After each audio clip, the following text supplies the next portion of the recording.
અમદાવાદના ચાંદખેડા વિસ્તારના ત્રાગડમાં ગાડીમાં અચાનક આગ લાગવાની ઘટના સામે આવી।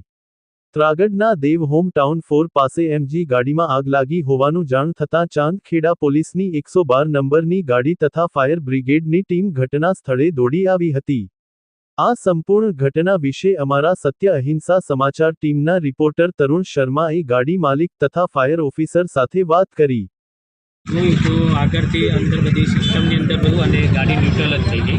એના પછી આપણે જોયું, આગળ મારી નજર પડી એટલે ત્યાંથી ધુમાડો નીકળતો હતો, એટલે ઉતરી અને પછી જોયું તો ધુમાડો નીકળતો હતો એટલે ફટાફટ બધો સામાન અંદરથી લઈ લીધો અને ધીમે ધીમે પછી ફાયર। अच्छा, कोई जातનું જાનમાલનું નુકસાન ના ના ના કંઈ જ નથી, કંઈ। अच्छा, फायर विभागને શું મેસેજ આપવામાં આવ્યો?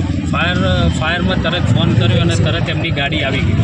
અચ્છા, એટલો એમનો સારો હતો ને જ્યાં સોસાયટીવાળા છે એ સોસાયટીવાળાએ સારામાં સારી મહેનત એમને કરી છે, કારણ કે એમને ત્યાંથી આખું ફાયરનું બહાર કાઢી અને પછી એમને પહેલાં ચાલુ કરી। अच्छा, શું કારણ શું લાગે?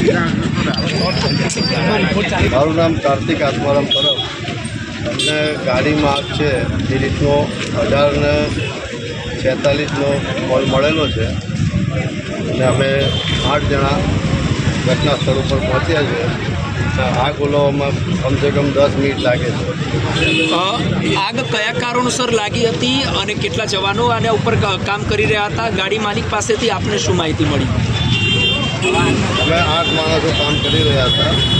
ગાડીમાં આગનું કારણ જાણવા મળેલ નથી, પણ અમે આવ્યા ત્યારે ડીઝલ લીકેજ હતું, તેના કારણે થોડું આગ ઓલવવામાં મોડું। શોર્ટ સર્કિટના કારણે આગ લાગી હોવાની પ્રાથમિક માહિતી મળી રહી છે, શું વાત સાચી છે? પાર્ટીને પૂછવાથી કંઈ જાણવા મળે।